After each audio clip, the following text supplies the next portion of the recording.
යක්දෙස්සාගල කන්දරම තියෙන්නේ. මෙන්න මේ තියෙන කන්දරම අපි අද යන්නේ. ඉතින් ඔයාලට එනවා නම් කුරුණෑගලට ඇවිල්ලා මී හෙට්ටිය කියන ගමට එන්න ඕන. ගෝනගම හරහා තමයි ඔයාලට එන්න තියෙන්නේ. ඉතින් මෙන්න මේ වගේ පාන්සලක් හම්බ වෙනවා. මේ පාන්සලෙන් සංවැලි රජමහා විහාරය. ඔයාලට ඕන නම් හාමුදුරුවොත් එක්ක කතා කරලා වාහනයක් එනවා නම් ඒක දාලා යන්න පුළුවන්. ඉතින් බලමු ලස්සන vlog එකක් ඔයාලා වෙනුවෙන් අරන් එන්න.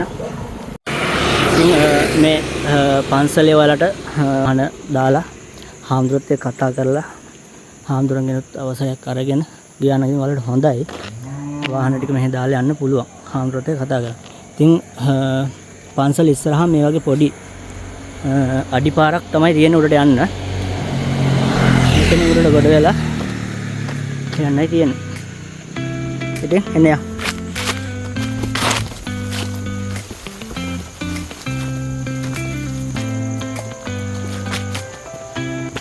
ඉතින් ඒ වගේ පළපුරුදු කෙනෙක් එක්ක යන්නේ ගොඩක් හොඳයි. ඒකයි අපේ ගමේම කෙනෙක් මේ කමට එකතු කරගත්තේ. අපිට මග පෙන්නනවා.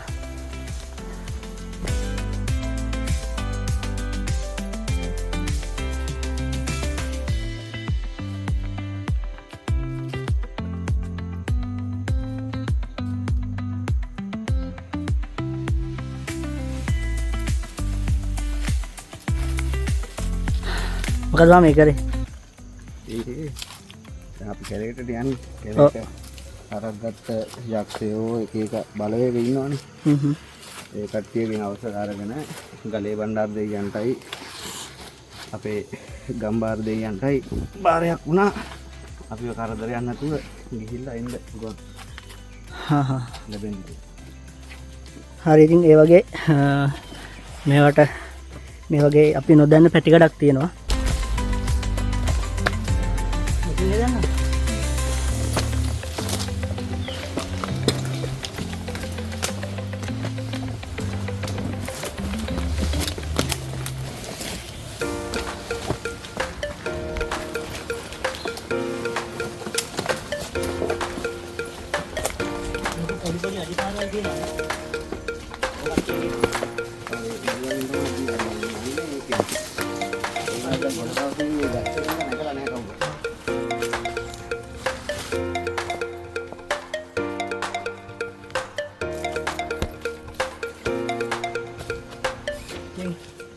යන පාර ආයි අපි පල්ලෙහාට එනකොට ඒක අමතක වෙයි. ඒ වගේ දේවල් නිසා මේ වගේ අතු කඩලා පාර දෙපැත්ත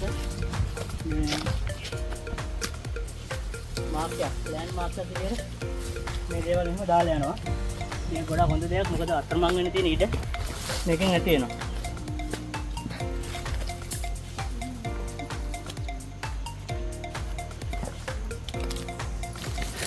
ඔයාලට මතක් කරන්න ඕන උඩට යනකොට වතුර අරගෙන යන්න අනිවාර්යෙන්. මොකද උඩ ජල උල්පතක්වත් නැහැ. ඒ නිසා වතුර ටික අනිවාර්යෙන් අරගෙන යන්න. අනවශ්‍ය දේවල් අරන් ඉන්න එපා. කියන්නේ අවශ්‍යම දේවල් විතරක් අරගෙන. ගොඩාක් පරිස්සමෙන් කල්පනාවෙන් ඉන්න මේ වගේ සත්තු මේ පරිසරයේ ඉන්නවා.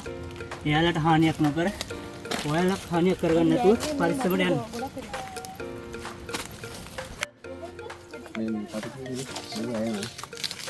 විසයි දෙනවා. විසයි කියන්නේ ඉතින් කටු කොහොමද විසයිනේ? විසයිනේ. ඔව් මේකේ ආයි තියෙනවා මේ මෙහෙම රෑන. මේ රෑන. මේවා ඇඟේ පැටලෙනවා. මේ කටු උඩට ගියන්නේ. මේවා ගලවන්න අමාරුයි වැදුනොත්. එතනම ආපහු ගිහිල්ලා තමයි බුරුව කරලා ගන්න ඕනේ. ඉස්සරහට ගියොත් ඇදුනොත් තමයි ඇතුළට යන්න. ඔව්. සීරනවා ඒවා. ඔහොම තියෙන කට්ට. කට්ට ඔහොම වැදුනම අර මේ බිලිපිත්ත වගේ. බිලිපොක්ක වගේ. බිලිපොක්ක වගේ. යා.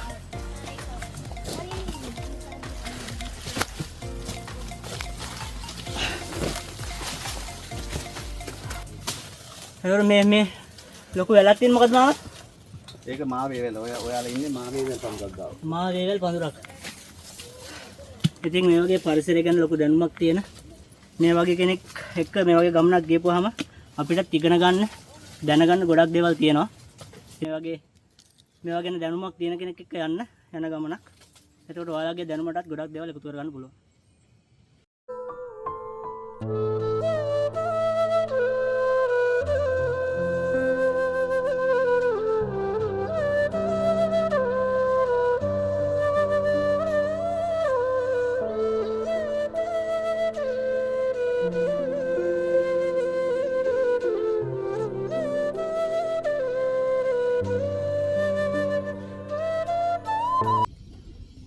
ඔන්න ඉතින් අපේ ගමනාන්තය වන සුන්දර යක්දෙසාගල කොච්චර මහන්සියක් වුණාද මේකට නගින්න නැගලා තප්පරෙන් මේ මහන්සිය හුලඟට ගහගෙන ගියා.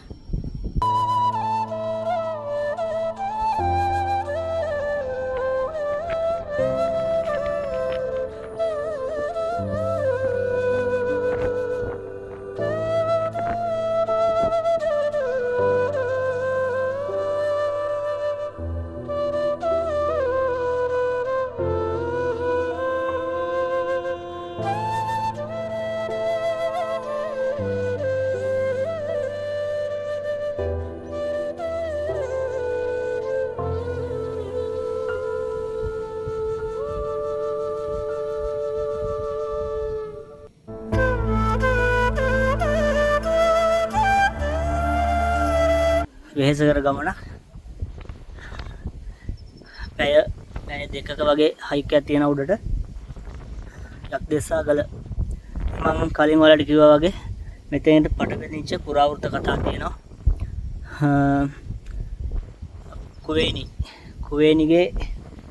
කුවේනි හා සම්බන්ධව එතකොට එහා පටබැඳුණු කතාවක් තමයි තියෙන්නේ.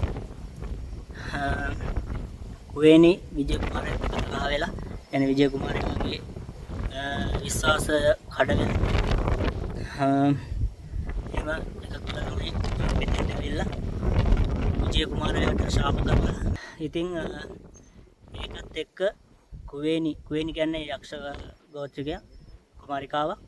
ඉතින් යක්කේ දෙස්තැපු ස්ථානයේ දෙස්තැපු ගල යක්දෙසාගල කියලා තමයි මේ විහාරයේ ඉන්නේ. මට පිටිපස්සෙන් පේනවා දැදුරෝය ජලාශය. දැදුරෝය ජලාශය මේ පැත්තෙන් පේනවා. ඉස්සරහින් පේනවා අවසලා තියෙන්නේ 360 view එකක් තියෙන හරිම ලස්සන තැනක්. ඔයාලට එන්න පුළුවන්. ඇවිල්ලා පරිස්සමට එන්න. ගොඩක් දුෂ්කරයි උඩට එන්න. මෙතනත් හොලං වැඩි. ඉතින් මෙතනට ඇවිල්ලා පරිස්සමට ඔයාලගේ ආපු ගමන ආපහු යනකොට මතක විතරක් එකතු කරගෙන යන්න. ලස්සන මතක එකතු කරගෙන යන්න. කුණු වගේ දේවල් දාලා යන්න එපා. ලස්සන පරිසර අපිරිත කරන්න නැතුව මම හැමදාම කියනවා වගේ. ඉතින් මේ ලස්සන විඳින්න ලංකාව කොච්චර සුන්දරද ලස්සනද කියලා මේ වගේ තැන් වලට එන්නම ඕන බලන්න. දැන් තමයි අපේ රාත්‍රිය ගත කරන්න අපි තෝරගත්තේ. හුළඟ තියනවා. ඒකට අපි යනුවෙන් දාලා ටෙන්ට් එකට අයියට ටිකක් හදාගන්න තමයි කල්පනා කරේ. ටෙන්ට් එක සෙටප් කරලා ඉවරයි. දැන් අපිට තියෙන රෑ කෑම හදාගන්න.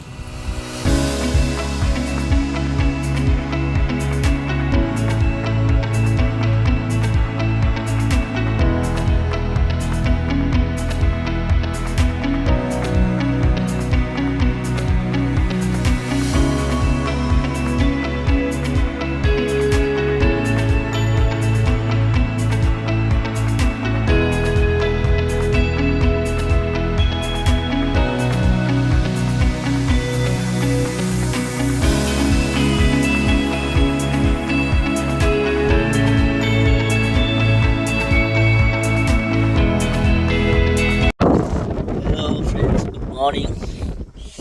ඉතින් අපේ කඳවුරු රාත්‍රියේ ගත වුණා. හරිම සෝචනීයයි.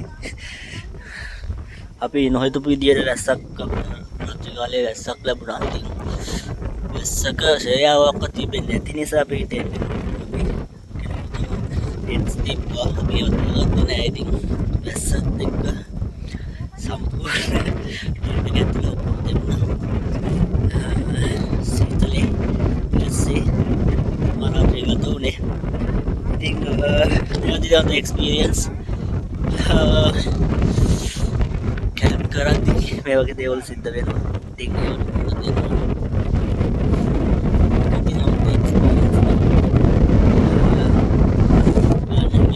වෙලා 360 view එකක් තියෙනවා මෙතන. ඒත් දැන් කිසිම දෙයක් පහළ කිසිම දෙයක් පේන්නේ නැහැ.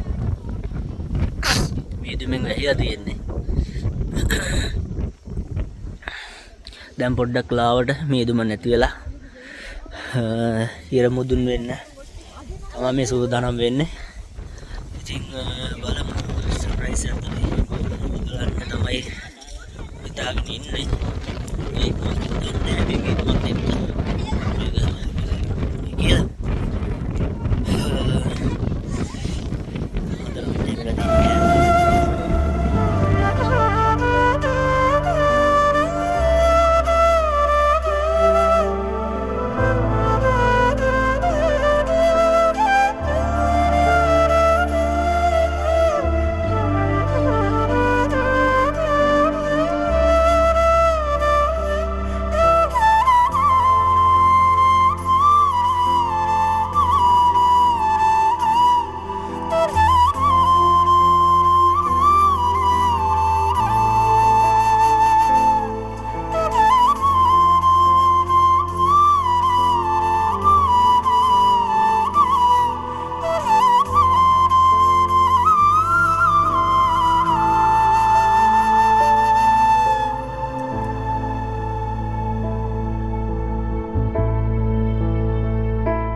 ඉතින් යක්දෙස්සාගල කැම්පින් එක අපි අද ඉවර කරලා යන්න තමයි මේ සූදානම් වෙන්නේ.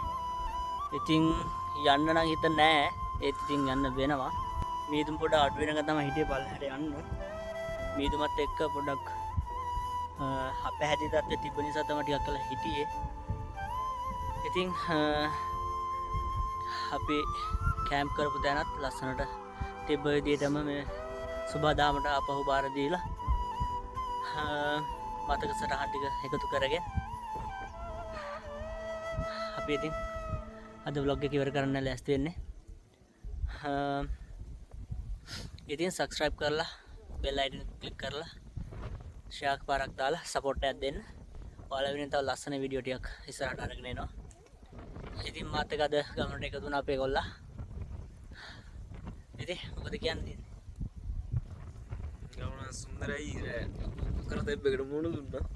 අවශ්‍ය වැස්ස පටන් ගත්තා. වැස්ස සෝබාදාම වෙනස් වීමට අපිට ඉතින් අනුවර්තන වෙන්න සිද්ධ වෙනවා. එහෙනම් අලුත් vlog එකකින් හම්බ වෙමු. හැමෝටම ජය වේවා.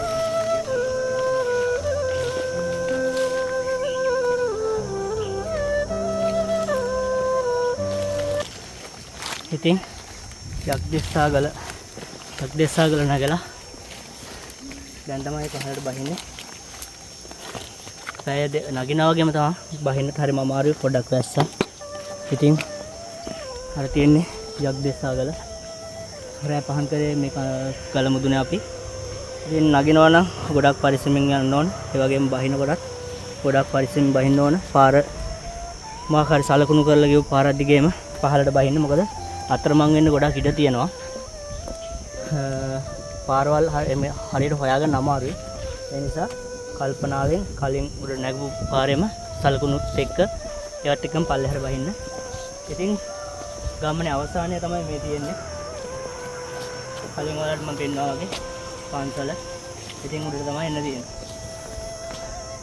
ඉතින් ඔයාලත් එන්න සේෆ්ටි ගැන හිතන්න, පරිසරය ගැන හිතන්න, පරිසරයට ආදරය කරන්න, පරිසරයේ විදිහට රකින්න, පරිසරයේ විඳින්න කියලා ආරාධනා කරනවා.